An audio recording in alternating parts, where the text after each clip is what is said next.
ভোটের মুখে উষাবাজারে আগ্নেয়াস্ত্র সহ গ্রেপ্তার হয়েছিল বিমান দাস। তার কাছ থেকে উদ্ধার করা হয়েছে একটি পিস্তল, 2টি ম্যাগাজিন ও 46 রাউন্ড তাজা কার্তুজ, 2টি গাড়ি। তবে বিমানের সঙ্গে থাকা রাজু বর্মন পালিয়ে যেতে সক্ষম হয়।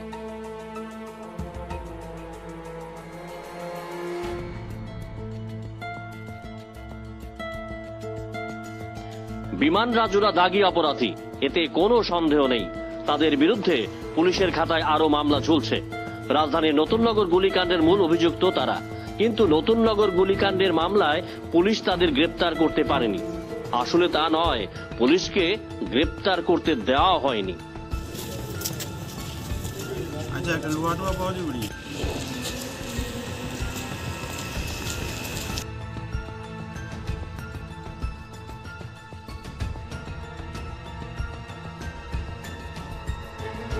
দর্শক বন্ধু, আমরা বলেছি নতুননগর গুলিকাণ্ডের ঘটনার পর দাগী অপরাধী রাজু বর্মন ও বিমান দাসকে গ্রেপ্তার করতে দেওয়া হয়নি।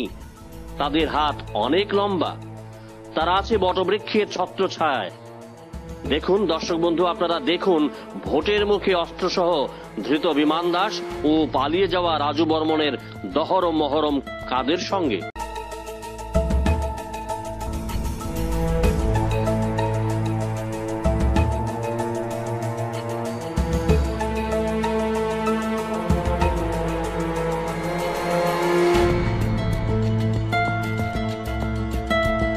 দর্শক বন্ধু, এবার আপনারা নিশ্চয়ই বুঝতে পেরেছেন বিমান দাস রাজু বর্মনদের দহরম মহরম কাদের সঙ্গে।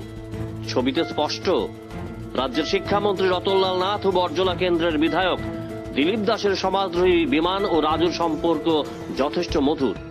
এখানে এই সম্পর্কের বিষয় নিয়ে বেশি শব্দ খরচ করে লাভ নেই, কারণ কথা বলছে ছবি।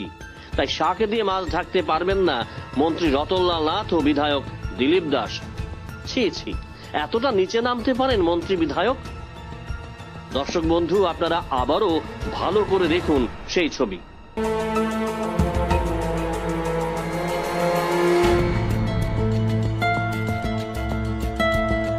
এবার আপনাদের মনেও আর কোনো সংশয় থাকবে না, মন্ত্রী রতনলাল নাথ ও বিধায়ক দিলীপ দাসও এই ছবির প্রেক্ষিতে যুক্তি খাড়া করবেন।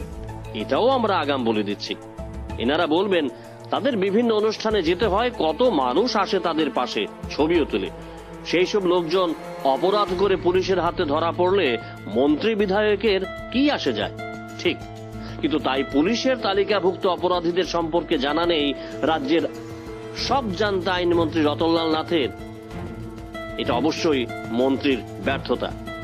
আর কি স্থানীয় বিধায়ক দিলীপ দাস, তিনিও জানেন না নিজের নির্বাচনী ক্ষেত্রে কারা অপরাধ সংঘটিত করছে? নিশ্চয়ই জানেন।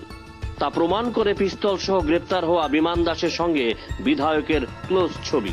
তা থেকে স্পষ্ট সম্পর্কের গভীরতাও।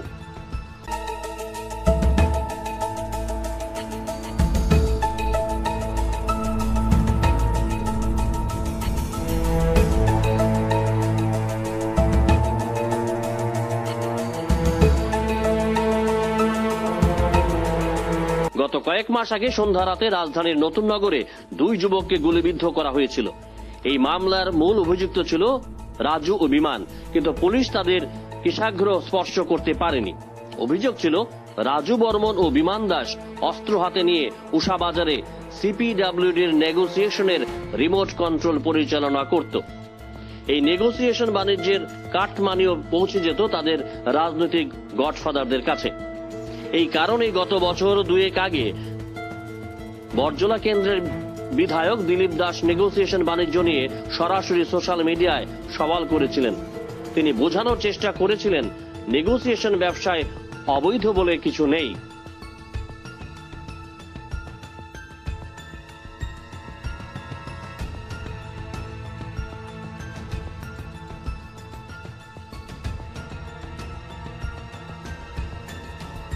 বিজেপির কর্মীরা বলছেন রাজনৈতিক গডফাদারদের আশকারা পেয়ে রাজু বিমানরা উষাবাজারে ত্রাস সৃষ্টি করেছিল, আর এর ব্যাপক প্রভাব পড়েছিল জনমনে। ভোটের মুখে এটা হারে হারে টের পাচ্ছে বিজেপির থিঙ্ক ট্যাঙ্ক।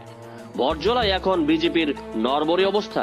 তার জন্য স্থানীয় লোকজন অবশ্যই দায়ী করছেন বিধায়ক স্যার চিকিৎসক দিলীপ দাসকে।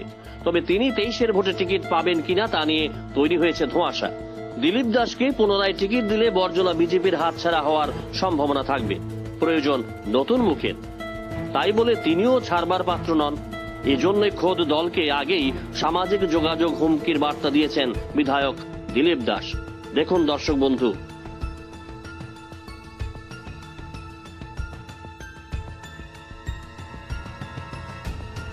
শেষ পর্যন্ত 2023-এর ভোটের আগেই পরিষ্কার হয়ে গেল উষাবাজার এলাকার দাগী সমাজদ্রোহীদের আশ্রয়দাতা কারা।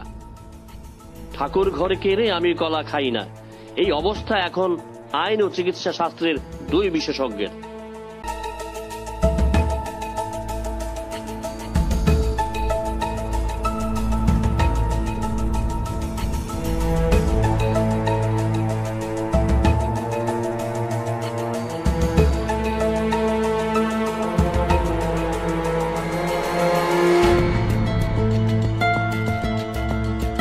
Bureau report, jam 24 news.